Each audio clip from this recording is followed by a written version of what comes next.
He leaves home before dawn.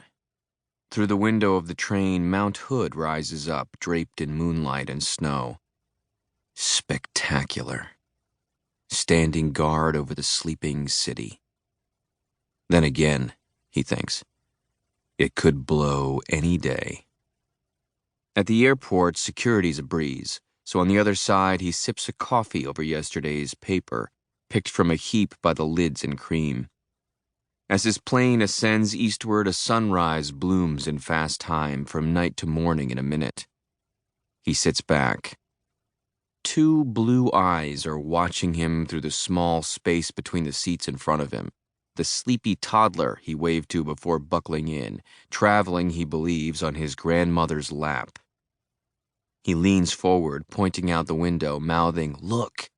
And the little boy presses his nose to the glass, a Band-Aid strapping his chin, and gapes at the orange-yellow sky and the bright, beautiful dawn they're hurtling into.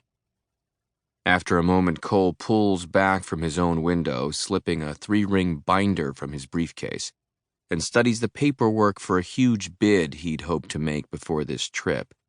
A 4-room addition and new second story on a 1920s bungalow, along with 2 porches and a new garage. But then a sheet of paper rolled into a tube pokes him in the knee. A crayon drawing of yellow and red scribbles, a fiery orb, and a silver X, there plain. He flips pages in his binder to an elevation drawing of the house and, using a drafting pen, adds a sun rising over the roof and draws the boy standing on the porch, a big smile, the Band-Aid. He snaps the paper free, folds it in thirds, and slips it through the space until it's tugged away. When the plane levels out, he studies the excavation and electrical proposals and clowns with the kid every time he peers over the seat and drops out of sight giggling. But after a while, his grandmother settles him down to sleep.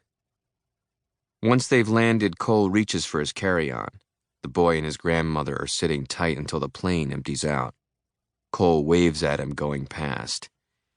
"Bye-bye, sunshine. You're a good artist."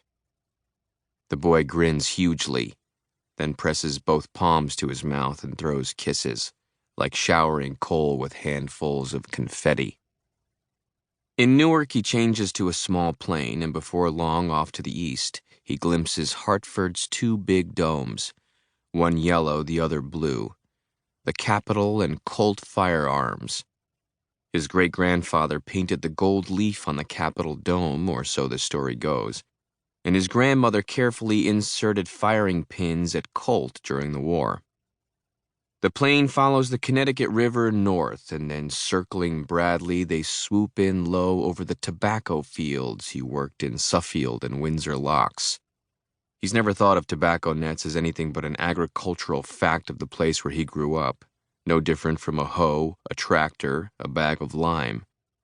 But now, after 30 years, seeing the nets from the air and then driving with the windows wide open past fields of Connecticut shade, he imagines them as an art installation by Christo, acres of undulating white cheesecloth rolling in swaths over the terrain toward a dense line of elms and cottonwoods.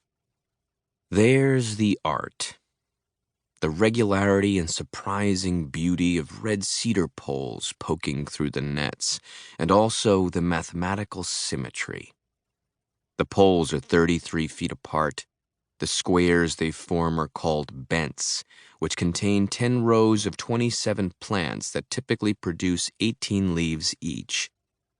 The drying sheds differ in size, the biggest as long as a football field, and their vent design varies, but they all have the simple New England lines of a covered bridge. He's here to buy a shed and oversee its dismantling. 30,000 board feet of American chestnut, as prized as mahogany by woodworkers until the trees were wiped out by blight in the early decades of the 20th century. He'll use the wood for a post and beam addition he's been planning to build onto his own house in Portland for years.